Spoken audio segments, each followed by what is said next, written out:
کھولو دروازہ، جانے دو مجھے، کیا بگاڑا ہے میں نے تمہارا، کیوں مجھے یہاں قید کر کے رکھا ہے؟ 2 گھنٹے سے زیادہ وقت گزر چکا تھا اسے یہاں قید ہوئے، وہ اسے کھول ہی نہیں رہا تھا، نہ جانے وہ اس سے کون سی دشمنی نبھا رہا تھا۔ وہ جانتی تھی کہ تاشفین کی فیملی اس بات سے کافی زیادہ ناراض ہے کہ وہ کوئی گرل فرینڈ رکھتا ہے، اس لیے تاشفین نے صرف اپنی شادی توڑنے کے لیے جھوٹ بولا تھا، اور اس جھوٹ میں اس نے اسے بھی شامل کیا تھا۔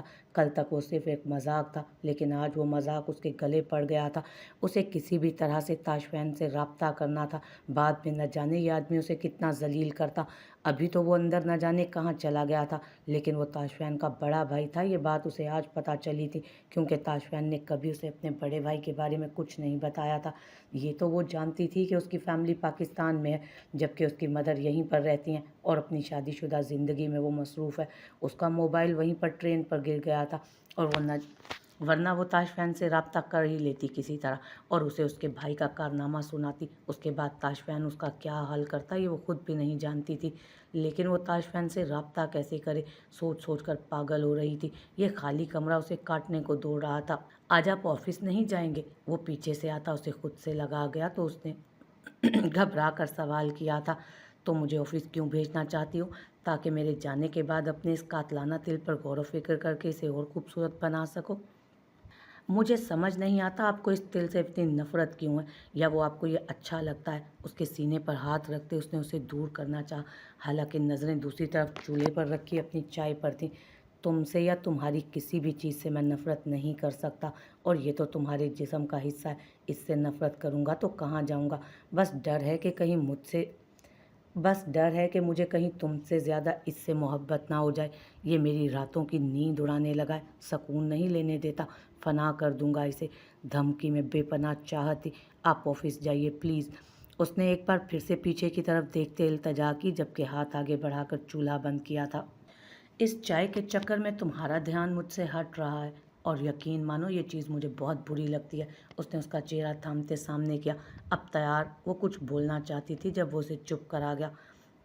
تمہیں میری قربت میں رہ کر ایک فائدہ ہوگا، ابھی وہ بول رہا تھا جب اس کا فون بجنے لگا۔ شکر، اس نے پیچھے ہٹتے دل میں کہنا چاہا، لیکن نہ جانے کیسے اس کی آواز تیز ہو گئی۔ وہ اسے گھور کر رہ گیا۔ اس کی گھوری بتا رہی تھی کہ وہ اب اسے بخشنے والا نہیں۔ اس نے دانت دکھاتے اپنی غلطی کا ازالہ کرنا چاہا، جبکہ وہ فون اٹینڈ کرتا، منہ پر دھمکی آمیز ہاتھ پھیرتا وہاں سے نکل گیا۔ یا اللہ جی، آفس میں کسی نے بلا لیا ہو، ان کا جانا بہت ضروری ہے، اور یہ ابھی نکل جائیں۔ اس نے دونوں ہاتھ اوپر کرتے دعا مانگی، جب اچانک اسے کل صبح والی دعا یاد آئی۔ اللہ جی، آپ نے کل میری دعا کو اتنا سیریس لے لیا کہ مائرہ کو ہم دونوں کے بیچ سے نکال کر یہاں سے بھیج دیا۔ کیا آپ نے مائرہ کو میری وجہ سے یہاں سے بھیجا ہے؟ وہ آسمان کی طرف دیکھتے ہوئے بات کر رہی تھی، جب اسے گلٹ محسوس ہوا۔ یا اللہ، وہ جہاں بھی ہو، آپ انہیں اپنی حفظ و امان میں رکھیے گا، اور ان کے لیے وہ کریں جو ان کے حق میں بہتر ہو۔ اس نے دل سے دعا کی تھی۔ کمرے کا دروازہ کھلا اور وہ مغرورانہ انداز میں چلتا اس کے سامنے آیا تھا۔ مچھڑ کہی کہ بس بہت برداشت کر لیا میں نے، اب میں 1 منٹ بھی یہاں نہیں رکوں گی۔ وہ غصے سے اسے دھکا دیتے باہر کی طرف جانے لگی، جب اچانک اس نے اس کا ہاتھ تھام کر اسے دیوار کے ساتھ پن کیا۔ یہاں سے تم تب تک نہیں جا سکتی جب تک مجھے یقین نہیں ہو جاتا کہ تم میرے بھائی کی زندگی میں دوبارہ کبھی نہیں آؤ گی۔ کیوں نہیں جاؤں گی؟ میں جاؤں گی، اور میں اسے بتاؤں گی تمہارے یہ کالے کرتوت۔ میں اسے بتاؤں گی کہ تم نے میرے ساتھ کیا کیا، پھر دیکھنا کیا کرتا ہے وہ تمہارے ساتھ۔ اپنے انجام کے لیے پھر تیار ہو جاؤ، کیونکہ اب یہ بات صرف تاشفین تک نہیں جائے گی، بلکہ پولیس میں جاؤں گی میں، اور تمہارے خلاف رپورٹ بھی کرواؤں گی۔ وہ غصے سے بے حال ہوتے بولی، جب وہ طنزیہ مسکرایا تھا۔ نہیں، نہ تو تم تاشفین کے پاس جاؤ گی اور نہ ہی اب پولیس کے پاس جاؤ گی، بلکہ تم میرے ساتھ پاکستان چلو گی، کیونکہ اب یہ میری ضد ہے کہ میں تمہیں کبھی زندگی میں تاشفین کے سامنے جانے نہیں دوں گا۔ اور واریک ابراہیم اپنی بات کا کتنا پکا ہے یہ تمہیں وقت رہتے احساس ہو جائے گا۔ تیار ہو جاؤ، 15 منٹ میں مولوی صاحب آنے والے ہیں، ہمارا نکاح ہوگا، کیونکہ تم چاہے جو بھی ہو، لیکن واریک ابراہیم کبھی اپنی ذات پر داغ نہیں لگنے دے گا، اس لیے تم جیسی گھٹیا لڑکی کو میں اپنے نکاح میں لے رہا ہوں۔ تمہاری فیملی تو ہے نہیں کہ جن کی موجودگی میں نکاح ہونا ضروری ہو، تو میرا کزن برادر دانیال تمہارے بھائی کا فریضہ ہونے کا تمہارا بھائی ہونے کا فریضہ سر انجام دے گا، یا پھر تاشفین کو بلاؤں تمہارے نکاح نامے پر وارث کی حیثیت سے سائن کرنے کے لیے؟ वो तंजिया अंदाज में मुस्कुराया था जब उसने अचानक उसके मुंह पर हाथ रखकर पूरी कुव्वत से उसे मारना चाहा, लेकिन उसका हाथ बीच में ही अपनी सख्त पकड़ में ले चुका था वो। ऐसी कोई गलती मत करो जिसकी वजह से तुम्हें सारी ज़िंदगी पछताना पड़े। तुमसे निकाह का कोई शौक़ नहीं है मुझे, और ना ही तुम जैसी घटिया और नीच किरदार लड़की को मैं अपनी ज़िंदगी में शामिल कर सकता हूँ। लेकिन यहाँ पर बात मेरे भाई और बहन की खुशियों की है, और मैं उनकी खुशियों के लिए किसी भी हद तक जा सकता हूँ। वो एक झटके से उसका बाजू पीछे धकेलते कमरे से निकल गया, जबकि वो एक बार फिर शिद्दत से दरवाज़ा बजाने लगी। मगर बेसूद, मैं ये निकाह नहीं करूँगी, चाहे कुछ भी हो जाए, मैं तुमसे निकाह नहीं करूँगी। तुम होते कौन हो मेरी ज़िंदगी का फ़ैसला करने वाले? समझ कर क्या रखा है तुमने मुझे? ये मत सोचना कि तुमसे हार जाऊँगी मैं पुलिस को जाकर कंप्लेन करूँगी तुम्हारी। तुम्हारी हालत बिगाड़ ना दी तो मेरा नाम भी मायरा खान नहीं। वो गुस्से से पागल हुई जा रही थी जब डैनी दरवाज़ा खोलकर अंदर आया। भाभी जी, ये कपड़े पहन ले, आपका निकाह है, मौलवी साहब बाहर आ चुके हैं। वो उसकी हालत से लुत्फ़अंदोज़ हो रहा था। तुम वही हो ना जिसने ट्रेन में मुझे बेहोश किया था? वो उसे पहचान चुकी थी, जबकि डैनी कंधे उचकाकर हाँ में सर हिला गया, जैसे कोई फ़ख्र का काम सर अंजाम दिया हो। मैं तुम्हें जान से मार डालूंगी। अब वो गुस्से से बिफरी शेरनी बनी उसकी तरफ बढ़ रही थी।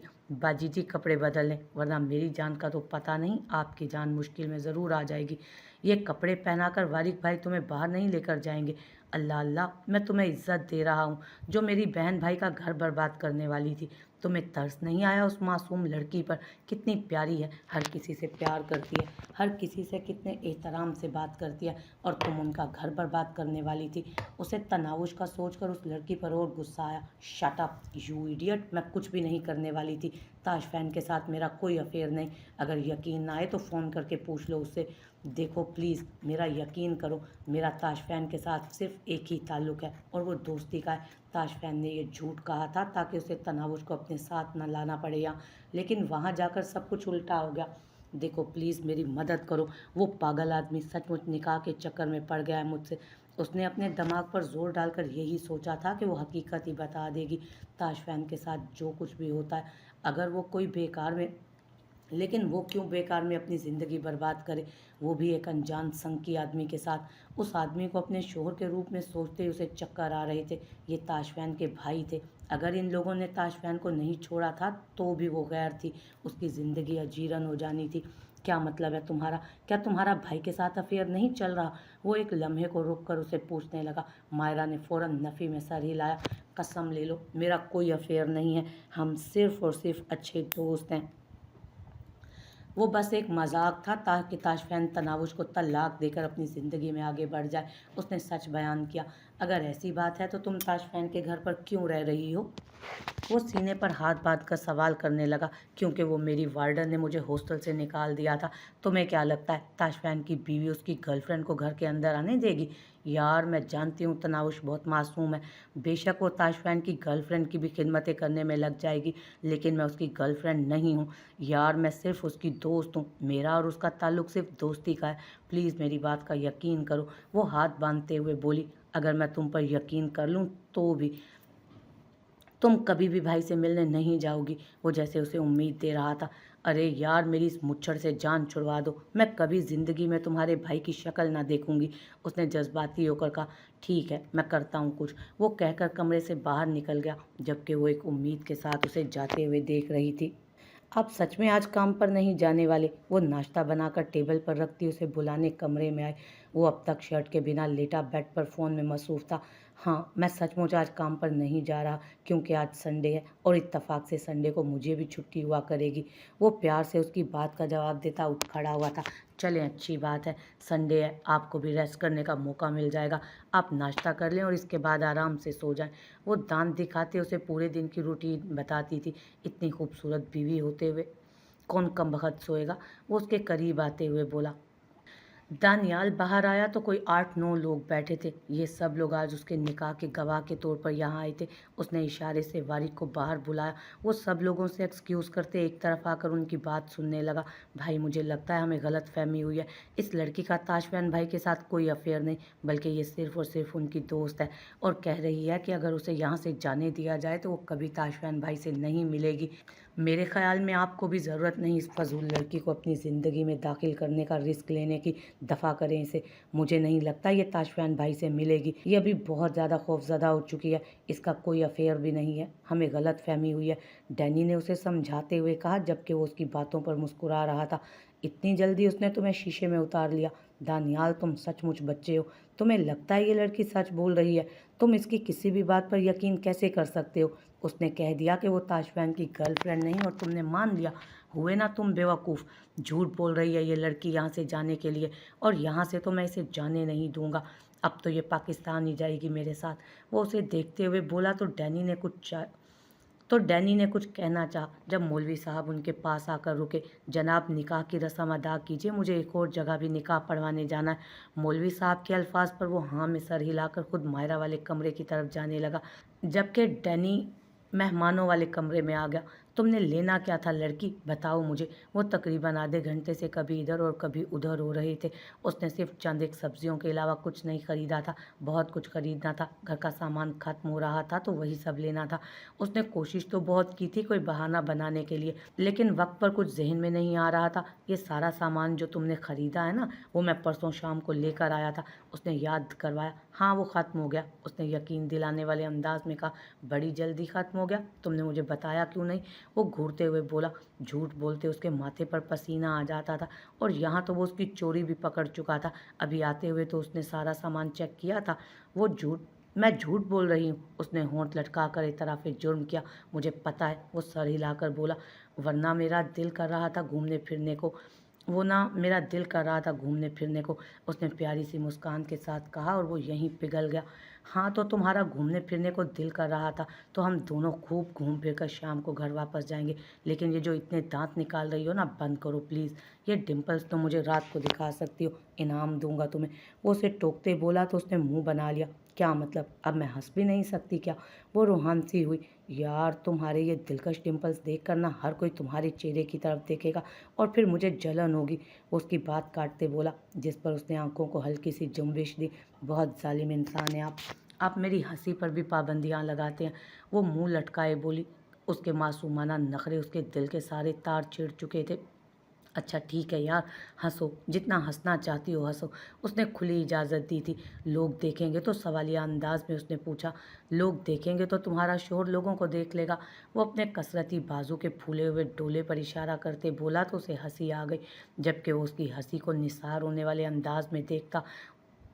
उसके डिम्पल्स पर लब रख गया। अल्लाह अल्लाह ताशफैन, कुछ तो शर्म करें। वो आगे पीछे देखते शर्म से डूब मरने को थी। अल्लाह अल्लाह ताशफैन की बीवी। ताशफैन बहुत बेशर्म है। वो उसी के अंदाज में, शरारत भरे अंदाज में बोला था। क्या ड्रामा लगा रखा है तुमने? जब मैंने तुम्हें कह दिया कि तुम्हारी यहाँ कोई भी बात नहीं मानने वाला, तो क्या तुम्हें समझ नहीं आ रही बात? वो कमरे में दाखिल होता फिर से अपने अज़ली मगरूर अंदाज में बोला था, और वो जो कब से डैनी के आने का इंतज़ार कर रही थी, उसकी शक्ल देखते ही मुंह बना गई। देखो, मैं तुम्हारे मुंह लगने में बिल्कुल भी इंटरेस्टेड नहीं हूँ। मेरा दिमाग ख़राब करने की भी ज़रूरत नहीं है तुम्हें। मेरी बात उस छोटे लड़के से हो चुकी है। सारी बात वो तुम्हें समझा देगा। वो उसके मुंह बिल्कुल नहीं लगना चाहती थी, इसलिए उसे घूरते हुए बोली। हाँ, उसने मुझे सारी बात समझा दी है, और तुम फिक्र मत करो। यहाँ पर यही ड्रेस पहन लो, वहाँ जाकर तुम्हारे लिए बेहतरीन वेडिंग ड्रेस का इंतज़ाम कर लूँगा। वो साइड पर रखा हुआ ड्रेस उसको उठाकर हवा में उछालते हुए बोला, तो वो उसे घूर कर रह गई। क्या मतलब है तुम्हारी इस बकवास का? मैं इस ड्रेस की बात नहीं कर रही, उस निकाह की बात कर रही हूँ। क्या तुम्हें उसने कुछ नहीं बताया?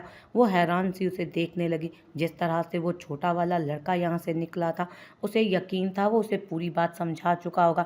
हाँ, उसने मुझे बताया कि तुम्हें ये ड्रेस कुछ खास पसंद नहीं आ रहा, और तुम इसे पहनने से इनकार कर रही हो।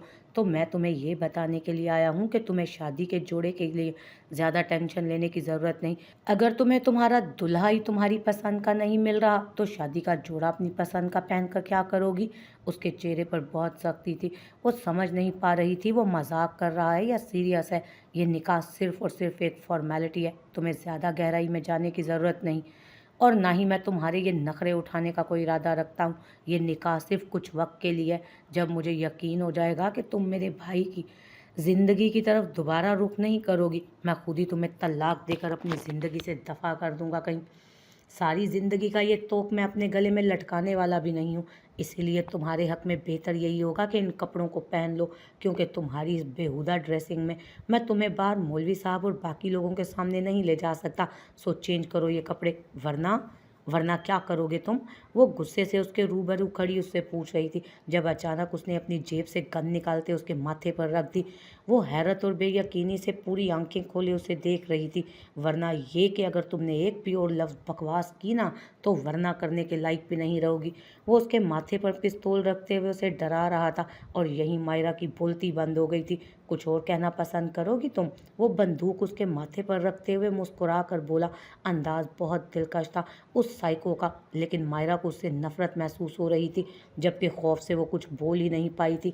उसे अपनी जान बहुत अजीज थी। जल्दी कपड़े पहनो, अगर जिंदगी चाहती हो अपनी तो। वैसे भी जीना तो मैं तुम्हारा हराम कर ही दूंगा।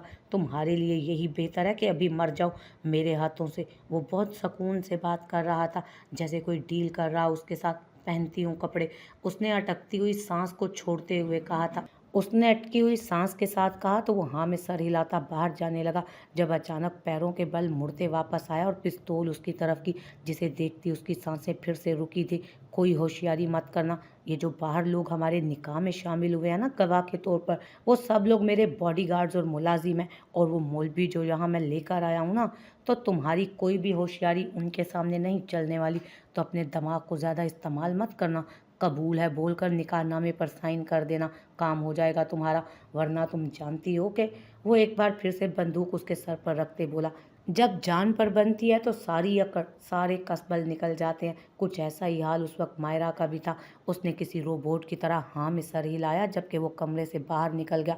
मायरा खान, वल्द अकबर खान, आपका निकाह वारिक इब्राहिम वल्द इब्राहिम मुस्तफ़ा के साथ किया जा रहा है। क्या आपको ये निकाह कबूल है? मौलवी साहब उसके सामने बैठे सवाल कर रहे थे, जबकि वो अपना चेहरा दुपट्टे में छुपाए खुद को एक अनचाहा रिश्ता कबूल करने के लिए तैयार कर रही थी। निकाह की अहमियत से वो नावाकिफ़ नहीं थी। वो नहीं जानती थी ये शख्स उसके साथ क्या सलूक करेगा।